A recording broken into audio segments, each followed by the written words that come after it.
My sentence was 20 years. I have about 13 in.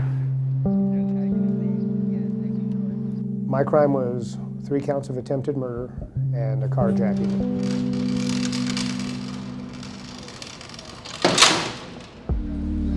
This is California State Prison, Solano. Population 4,500 inmates. We get here right at sunrise. This is when most of the guard staff come in and when the inmates get up. Usually I'll wake up about 5:30, get up, wash up, they have breakfast. Louis Bruman has been in prison longer than he's been out. I was 16 years old. So even thinking like long-term, I didn't necessarily think about the long-term consequences. He's now 36 years old. He's in for a murder and robbery. One of the things that I did was I went out and I shot somebody and I robbed him for his money.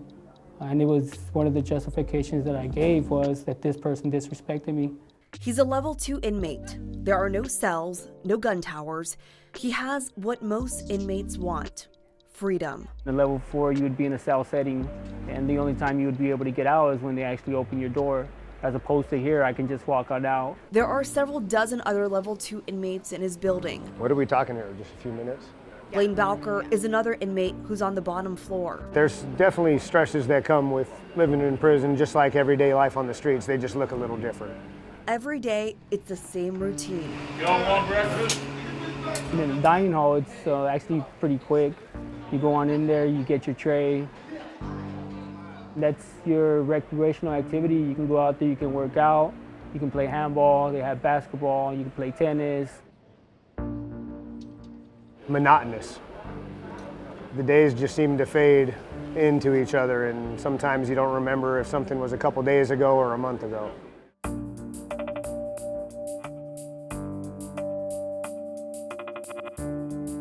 But they can do something about it. So what we're doing today is going to be the decisional balance portion of the CBI curriculum, so that's where we're going to start.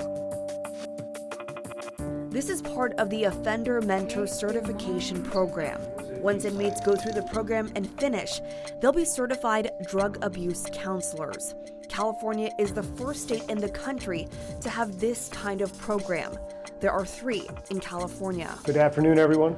Good afternoon. So like we were talking about, the decisional balance sheet, we are going to go ahead and weigh the costs and the benefits of what the problem is we're considering. I'm shadowing some of the training this afternoon. Anybody else has ignored some responsibilities with smoking weed or just hanging out with the fellas? Bowker and Bruman are 2 of the 28 inmates in the program who are graduating. All of the inmates had to go through a strict screening process before they're accepted. They look at their education, discipline history, and the amount of time left to serve and how they've acted in prison. One of the reasons why I wanted to do it, before it even came into the idea with dealing with my family, was because I seen other men who were involved in it, and I seen the benefit that they were getting out of it. They have to finish a year of coursework, such as law and ethics, pharmacology, and neuroscience before spending 4,000 hours in a prison internship. It's a lot of time, but it's a chance for them to get jobs, good paying jobs. For me, this is like the biggest achievement of my life. I just graduated college from in here as well, and this is even bigger than that. For Bruman, his drive is more complex. He's learning basic skills he didn't learn in his first 16 years out there. My mother was lacking in parenting skills. I told myself this is what she wanted. She wanted to see her children actually come to prison or be involved in a particular lifestyle. And the thing that I failed in was not asking her, what would you like? And she may have had a different answer. His family dynamic has all changed. His mom and brother are in prison too. He has a twin brother who lives in Victorville, who he hasn't seen in years. For the graduation on the 31st, it's going to be the first time that I get to see my brother and my niece in 9 years. I could only imagine that he hasn't come and he's my twin brother, so him having to walk out of here without me is probably more hurtful than actually coming up here and just spending time with me. Bruman will be up for parole in 2023. He'll have a college degree that he earned in prison and his certification going through this program when he gets out. One of the things I'm most excited is the little things, just enjoying the little things in life. Being able to get up, and if I feel hungry for a specific type of food, being able to go out and get it. Even though the days don't seem to differ from today to last year in prison, time has not stopped out there. I really don't know what life is going to look like when I get out yet. We're going into a changed world. Many of us are.